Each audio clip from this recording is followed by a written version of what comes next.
सुनो, मैं इस विषय में एक निषाद का कथा कहता हूं, जो सब पापों का नाश करने वाला है। किसी वन में एक भील रहता था। उसका कुटुंब बड़ा था तथा वह बलवान था। वह हर रोज वन में जाकर हिरणों को मारता था और वहीं रहकर चोरियां भी करता था। उसने बचपन से कभी कोई आज तक अच्छा कार्य नहीं किया था। एक दिन बड़ी सुंदर एवं शुभ शिवरात्रि आई, किंतु वह दुरात्मा घने जंगल में निवास करने वाला था, इसलिए उस व्रत को नहीं जानता था। उस दिन उस भील के माता पिता और पत्नी भूख से दुखी थे और याचना कर रहे थे, हे भील हमें खाने दो। उनके याचना करने पर वह धनुष लेकर जंगल में शिकार करने के लिए चला गया। देव योग से, भगवान की कृपा से उस दिन उसे कुछ भी नहीं मिला। उससे उसको बड़ा दुख हुआ और कहने लगा, मैं क्या खाऊं और घर वालों को क्या खिलाऊं, अब मेरी पत्नी का क्या होगा, मेरे माता पिता क्या होगा। ऐसी बात सोचकर वह एक तालाब के पास गया, जहां पानी में उतरने का एक घाट था। वह मन में विचार करने लगा, यहां कोई ना कोई जीव पानी पीने के लिए आएगा, उसी को मारकर मैं अपने घर वालों का पेट भरूंगा। ऐसा निश्चय करके वह व्याध एक बेल के पेड़ पर चढ़ गया और वहीं जल साथ लेकर बैठ गया। उसके मन में केवल यही चिंता थी कि कब कोई जीव आए और मैं अपना तीर चलाऊं। इसी प्रतीक्षा में भूख प्यास से पीड़ित हुआ वहां बैठा रहा। उस रात के पहले प्रहर में एक प्यासी हिरणी आई, जो जोर जोर से चौंकड़ी भर रही थी।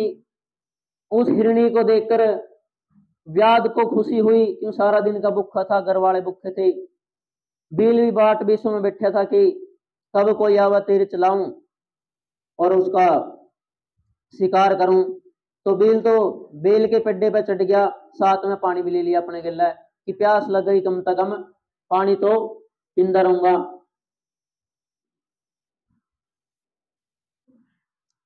उस मृगणी को देखकर उस भील ने अपना एक बाण छोड़ दिया। ऐसा करते उसके हाथ के धक्के से थोड़ा सा जल और बेल का पत्ता पेड़ से टूटकर नीचे बने शिवलिंग पर गिर गया। उस जल और बेलो पत्थर से शिव जी की पहले प्रहर की पूजा पूरी हो गई। तो ना तो बिल जाने था पूजा करना, लेकिन सारा दिन का भूखा ही था, तो गलती था पानी छूट गया, गलती था ऊपर था बेल का पत्ता छूट गया। पूजा के महात्म्य से उस व्याध का बहुत सा पत्तक तभी नष्ट हो गया। वहां होने वाली आवाज को सुनकर हिरणी ऊपर की ओर देखा और देखते हुए हिरणी ने कहा, हे व्याध तुम क्या चाहते हो, मुझे बताओ। अब तीर तो लगा नहीं, हिरणी का जाकर इधर उधर चले गया। हिरणी ने देख लिया भाई कोई मेरा शिकार करने के लिए बैठा है, तो हिरणी ने बोलिया, बता भाई व्याध क्या चाहा। तो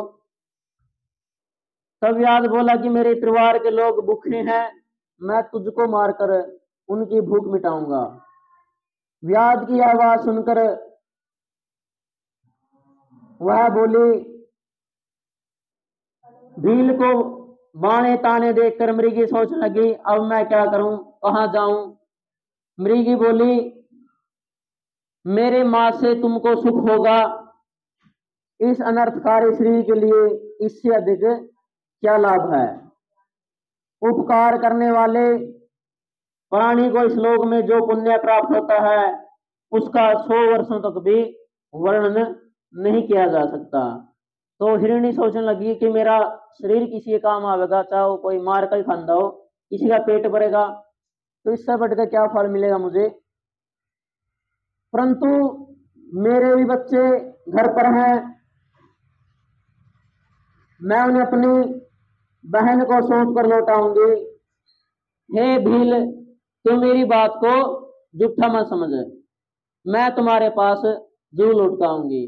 तो हिरणी बोली, मैं अपना शरीर दे दूंगी तेरे को, मारिए खाइए जो भी करना, लेकिन मेरे बच्चे भी घर पे अकेले हैं, उनको एक बार समझवा दूं, मेरी बहन तय फिर आकर मार ली मैंने।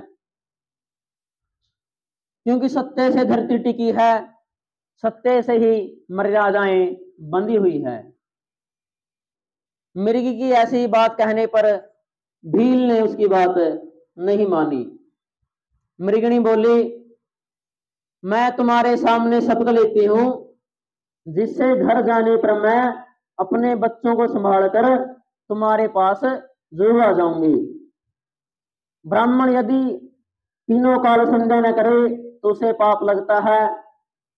पति की आज्ञा का उल्लंघन करने पर स्त्रियों को पाप की प्राप्ति होती है। किए हुए उपकार को न मानने वाले भगवान शंकर से दूर हो जाते हैं।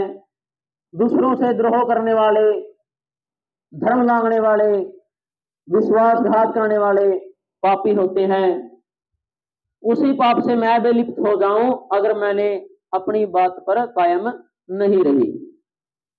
इस तरह अनेक शब्द लेकर वह हिरणी चुपचाप खड़ी हो गई। तब उस भील को उस पर विश्वास हो गया, बोला, तुम अपने घर जाओ। वह हिरणी पानी पी के अपने घर को चली गई। इतने में ही रात का पहला प्रहर जागते जागते बीत गया। तो पहले 3 घंटे से ऐसे ही बीत गए। तब उस हिरणी की बहन दूसरी मृगी, जिसका पहली हिरणी ने याद किया था, उसकी राह देखते हुए वो भी तालाब पर आ गई। तो दूसरी भी अपनी बहन की चिंता में पहुंच गई। जो देखे ने बहन आने लग रही वापस। उसे देखकर भील ने फिर से बाण उठाया, तरकस पर लगाया। पहले की भांति फिर से जब बाण चलाने लगा तो एक बेल का पत्ता और कुछ जल छूट कर नीचे फिर शिवलिंग पर गिर गया और तीर फिर से हिरणी को नहीं लगा। फिर हिरणी ने कहा कि हे व्याध, मेरी बात सुनो, मेरी यह देह सफल हो जाएगी, परंतु मेरे भी छोटे छोटे बच्चे हैं, मैं भी एक जाकर उन्हें अपने पति को दियाऊं, फिर मैं आकर लौट आऊंगी। तो पहले हिरणी की बहन भी यही बोल रही कि भाई मारेगा तो है तो मैंने, लेकिन मैं अपने बच्चों अपने पति को संभाल ले आऊं, उनकी देखभाल कर लेगा, बताया भाई मेरी तो मौत आ रही, तो मैंने भी मौका दे मैं घर जाकर एक बार मिल आऊं घर वाले तय। व्याध बोला, मुझे तुम्हारी बात पर विश्वास नहीं है।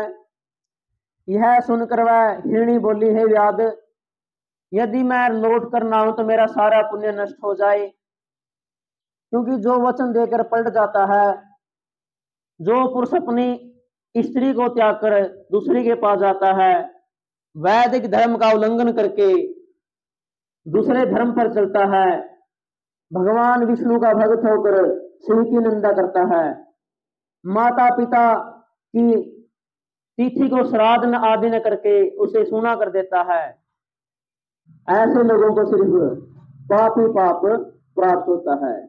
अगर मैंने भी अपना वचन नहीं निभाया तो मैं भी ऐसे ही पापनी कहलाऊंगी। मृगी के ऐसा कहने पर व्याध ने सोचा भाई इतनी कसम ले ली तो इसको भी छोड़ दिया। ऐसे ही दूसरा प्रहर भी उस व्याध का बिना खाए पिए ही बीत गया। इसी समय रात का तीसरा प्रहर यानी रात के 12 साढ़े 12 का टाइम हो गया। मृग